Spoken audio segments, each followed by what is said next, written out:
My daughter hasn't started calling me daddy yet.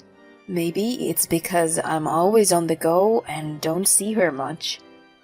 When my husband and I visited our best friend's new house, her husband, John, said that. I quickly reassured him. It's not like that. I tried chatting with her daughter, but she only stared at me, not uttering a word.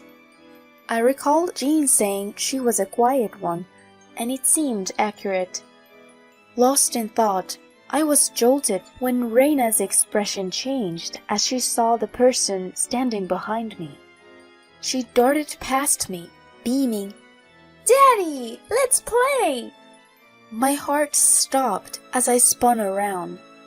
Reina was hugging not John, but my husband. "Sweetie, your daddy is over here," John said, attempting to bring her to him, but she clung tighter to my husband, tears in her eyes. "No, I want to play with Daddy."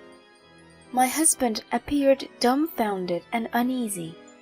"What's going on, Kev?" Little did I know a surprising revelation awaited us. My name is Helen, and I'm a 33-year-old working at a city hall. I first met my now husband, Kevin, in college. My good friend Jean invited me to a co-ed barbecue, and that's where Kevin and I crossed paths. He was tight with Jean's boyfriend, John, as they'd gone to high school together. "Helen, Kevin's a catch. How about swapping numbers?" suggested Jean's boyfriend. I had a good vibe from Kevin, so we exchanged info. Things progressed from there, and soon we were dating. Jean and John were thrilled for us, and would often go out as a foursome. Throughout college, my memories always have Jean, John, and Kevin in them. Post-grad, I started working at City Hall. Kevin took on a role at his father's law firm, preparing to inherit the business. Jean ventured into fashion, while top student John landed a gig at a trading firm. Our bond remained strong, even after launching our career, often catching up over dinner. Jean and John tied the knot when we were 26, and Kevin and I spoke fondly of them at their reception. A year on, Kevin popped the question, and I was over the moon. We became man and wife. I recall that at the time Jean was expecting, and John couldn't have been happier. Fast forward 5 years. They had a girl, Reina. John's work took them abroad, but Jean and I stayed in touch. His job kept him busy, often overseas. Jean adjusted, focusing on being a full-time mom. As for Kevin and me, half a decade into matrimony, we cherished our quiet existence, though it lacked the spark of our earlier years. One concern loomed. We hadn't been able to conceive. Already 33, I was yearning for a child and growing anxious. One evening, I broached the subject with Kevin. It didn't happen for us again this month. Distracted by a show, he responded, "Oh, really? Should we consider a fertility clinic? You want a family too, right?" "Why rush? Let's just see what happens." "We've been waiting 5 years. I'm concerned." He turned off the TV. "Not this again. I'm not up for a clinic visit." Disheartened, I barely whispered, "But why?" Without answering, he said, "I'm heading to bed," leaving me in the living room, tears welling up. The next week, I sought Jean's advice. Sharing my worries, I told her, "Kevin's not on board with treatments." Over the phone, she responded gently, "That's rough. Have you been tested?" "I have. They said I'm fine." "Sometimes it's just about the right match. Stay strong." Our chat lightened my mood, if only a little. I shifted gears and asked about her daughter, Reina. Thanks for letting me vent. How's Reina doing? She's 5 now, isn't she? Yeah, she's good. But we think she might have some developmental challenges. She's not much of a talker. Oh, is that so? But she is my precious girl, no matter what. I bet she is.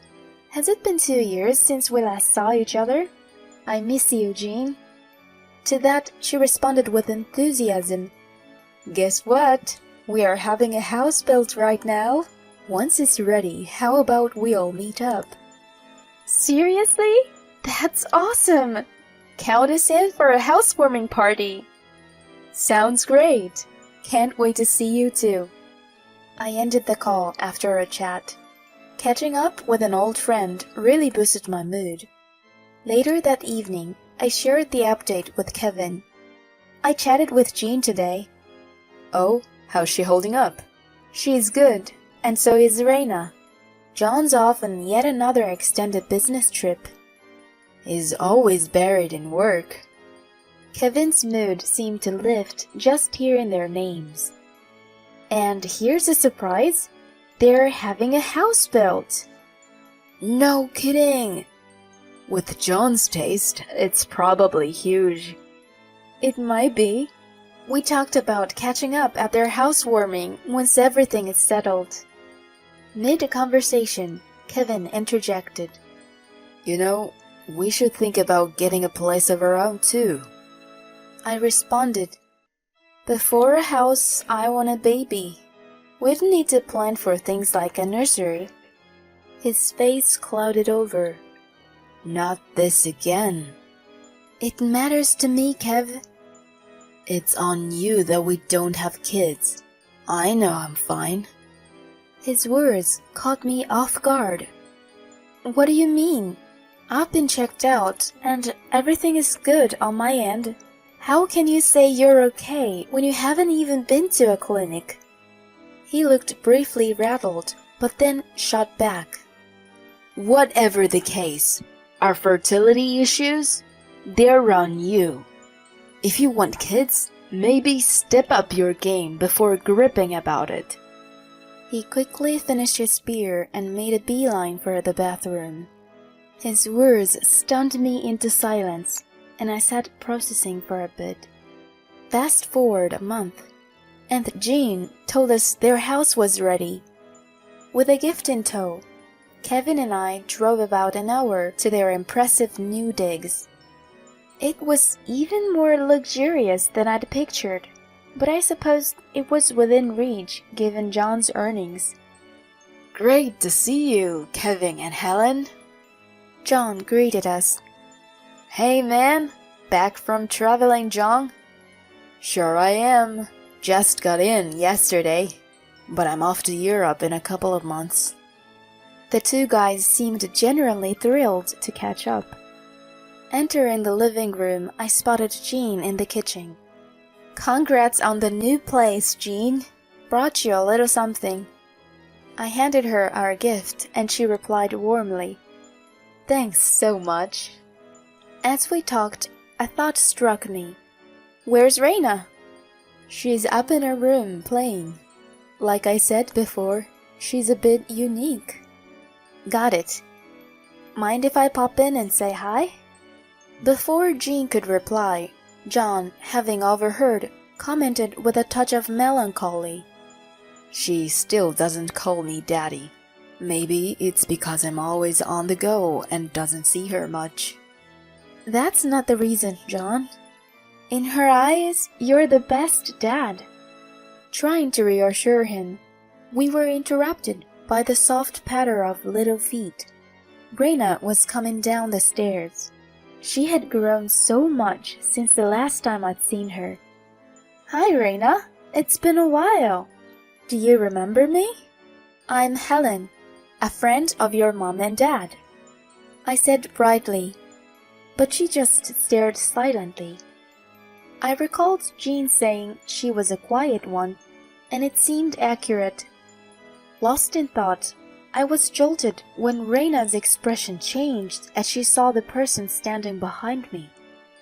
She darted past me, beaming, "Daddy, let's play!" My heart stopped as I spun around. Raina was hugging not John, but my husband. Jean and John looked just as shocked. "Sweetie, your daddy's over here," John said, attempting to bring her to him, but she clung tighter to my husband, tears in her eyes. "No, I want to play with Daddy." My husband appeared dumbfounded and uneasy. "What's going on, Kev?" He responded, trying to brush it off. "Kids get mixed up, you know. She's just a little one." Jean added, laughing it off. "Yeah, kids can be so random. Oh, Raina, they always keep you guessing." All I could do was force a laugh. Later, Raina retreated to watch some TV, and amidst the tension, we ate and soon left. On our way home, I mentioned, "Raina seemed pretty fond of you today, even though she's typically so shy." He looked uncomfortable, then said, "Kids are unpredictable. It sure was something." We drove the rest of the way in silence. The next morning, I got a text. "Helen, thanks for coming by yesterday. We need to talk. Just us." It was from John. I quickly texted back, "I've been thinking the same thing. See you this evening." We met at a local cafe that night. John was already waiting when I arrived. I sat down across from him. "Thanks for coming, Helen. I wanted to discuss." I cut him off. "Kevin and Jean, right?" He nodded slightly. "Even though I'm often away, I never doubted Jean. But after Raina's daddy moment, it's been eating at me." Me too. It's a stretch, but could Raina be Kevin's? His reaction confirmed my suspicions. "We need proof. I'll try to get as much proof as I can on my end. Can you handle your side?" I'm on board to help figure this out. Where do we start? A month later, I suggested a trip to Kevin. He settled into the passenger seat as I drove us straight to John and Jean's. As we pulled in, he was visibly confused. "Why are we here? John's place? What's the deal?" "Thought we'd drop in for dinner," I said, feigning cheerfulness. When I knocked, Jean's surprised face greeted us.